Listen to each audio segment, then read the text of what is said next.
Merhabalar, kanalıma hoş geldiniz. Sadece kahve ile saç nasıl boyanır?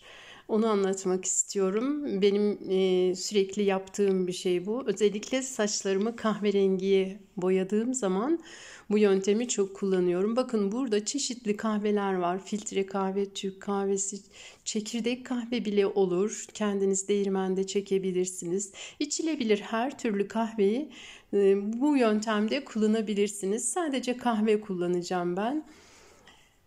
Tarihi geçmiş kahveleri de kullanabilirsiniz. Saça sürmekte bir sakıncası yok. İçmeyin ama tarihi geçmiş kahveleri saç boyamada kullanabilirsiniz. Ben hemen şöyle bir cezveye kendi saçıma göre bir tepeli yemek kaşığı Türk kahvesi, bir tepeli yemek kaşığı da gold kahve koydum. Klasik kahve daha koyu renk verir, daha güzel olur. Koyu renk isteyenler öyle yapabilir.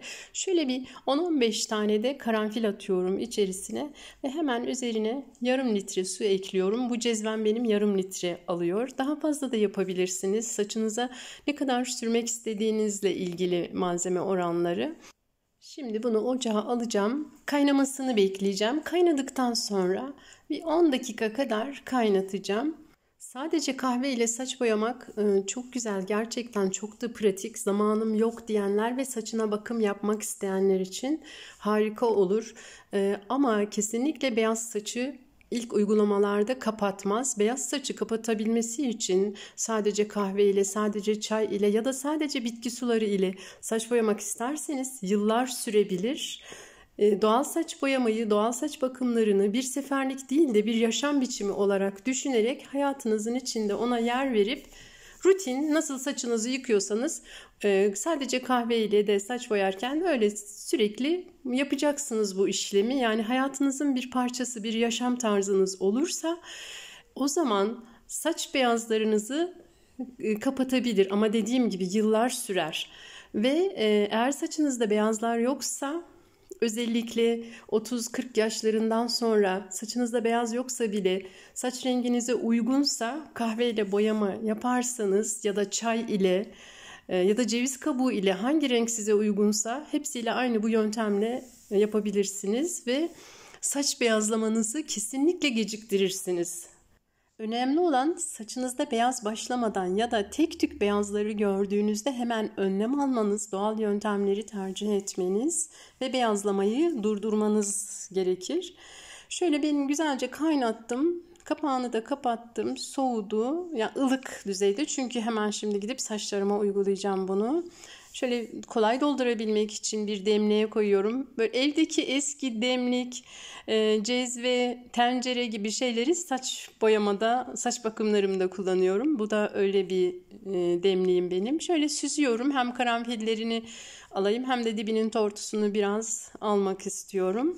Bu yöntemle ilk kez doğal saç boyama yapacaksanız ve saçlarınızda beyaz olmasa bile ilk uygulamalarda istediğiniz rengi tutturamayabilirsiniz. Çünkü her saçın boyayı alma şekli farklıdır. Saç telleriniz keratin yönünden ne kadar zenginse saçınıza yaptığınız doğal saç boyama ve bakımlarda o kadar güzel sonuç alırsınız. Şöyle banyoda kolay uygulayabilmek için bir pet şişeye kahvemi dolduruyorum. Cam kapları götürmeyin çünkü kırılıp sizi yaralama tehlikesi olabilir. Böyle plastik kaplara koyuyorum ben hep. Plastik kapla banyoya götürüyorum.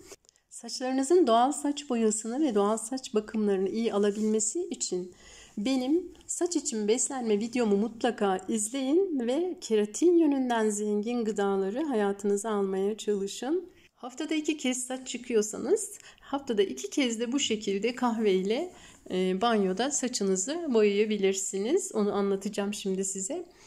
Bir de doğal saç boyamanın sırrı düzenli ve devamlı yapmaktan geçiyor. Şimdi benim kahveyle boyamadan önce saçlarımı böyle çay ile, sadece çay ile boyamıştım ve şöyle çok hoş bir kızıllık olmuştu saçlarımda. Gerçekten muhteşem oldu ama bu çay ile boyamayı da yaklaşık 10 defa yaptım. Hani 10 defa sonra bu şekilde bir renk oturdu saçımda. Sadece kahve ile saç boyama işini bir sprey şişeye koyup spreyle saçınıza fıs fıs yapabilirsiniz. Aşama aşama fıs fıs yaparsınız. Saçınız kurudukça yaparsınız. Ama O şekilde etraf çok fazla kirlendiği için ben onu yapamıyorum. Bir de çok zaman alıyor. Ben banyoda duş aldığım yerde kabinin içerisinde duş süresince uyguluyorum. İşte duşum kaç dakika sürüyorsa 10 dakika 15 dakika ve yeterli oluyor, inanın. Her tarafı kirletmeye gerek yok. İlk uygulamadan sonra saçlarım hemen şöyle bir kahveye doğru döndü ama hala çaydan kalan kızıllıklar var. Dipten gelen beyazlarımı da kapatmadı. Çünkü demiştim size, asla beyaz saç kapatmaz. Beyaz saçı kapatması için çok uzun bir süre boyamak gerekiyor. Ben bir de tabii diğer doğal saç boyama formüllerimle de boyuyorum. Eğer kahve tonlarında boyama yapıyorsam o zaman hemen böyle kahveyle de saçlarımı pratik boyamış oluyorum. Şöyle bir yaklaşık 8-10 boyama sonra şu şekilde bir görüntü elde ettim. Şu anda saçlarım gündüz balkonda tam güneş varken çekildi. Ne kadar aydınlık olduğunu görüyorsunuz arkadan. Kahve ile saçlarımı tıpkı sadece çay ile saç boyamadaki gibi o yöntemle boyuyorum. Bakın şöyle yaklaşık bir 12-13 boyama sonra saç rengim bu şekilde oldu. Bunu da tam böyle ışığın altında, iç mekanda çektik. Saçıma da ışık vuruyor, yukarıdan görüyorsunuz.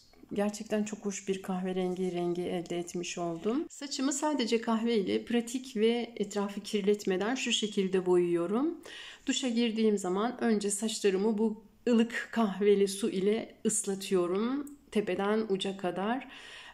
Tabii akıyor. Ben duş yaparken yüzümden, boynumdan akıyor ama hiç sorun değil. Kahve cilde de çok iyi geliyor, boynuma ve yüzüme. Peeling yapmış oluyor, temizliyor. Ben duşumu alırken birkaç aşamada bu hazırlamış olduğum kahveli suyla ara ara saçlarımı ıslatıyorum. Sürekli döküyorum. Tepeden döküyorum. Başımın arkasından döküyorum. Her yerden saçımın kahveyi almasını sağlıyorum. Ve duşum bittiği zaman saçıma saç kremi sürüyorum bu kahveli saçlarımın üzerine. Saç kremiyle kolayca, rahatça tarayıp durulayıp çıkıyorum. Şampuan yapmıyorum. Saçlarımı hemen hızlı bir şekilde banyodan sonra kurutuyorum. Saçlarımı asla nemli bırakmıyorum. Mutlaka kuruturum. Arkadan, başımın arka kısmından kurutuyorum. Doğal saç boyamayı gerçekten sabırla yapmak başarıya ulaştırıyor. İşte bunun örneği benim. Saçlarımda yaptığım her türlü uygulamayı sizinle paylaşıyorum.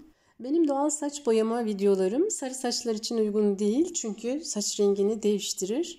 Hamileler, hamilelik şüphesi olanlar, kronik rahatsızlığı olanlar için de onlar doktorlarına danışmadan uygulamasınlar diyorum. Bu kahveli suyu buzdolabında bir hafta, dondurucuda da aylarca plastik kaplarda saklamak mümkün. Bardaklarda kalan, soğuyan, içmeyi unuttuğunuz şekersiz kahveleriniz varsa onları da pet şişelerde biriktirip saç boyamada kullanabilirsiniz. Beni dünyanın her yerinden izleyen herkese kucak dolusu sevgiler, saygılar, selamlar gönderiyorum. Benimle birlikte doğal saç boyama yapan ve sonucu benimle paylaşanlara da çok çok teşekkür ediyorum.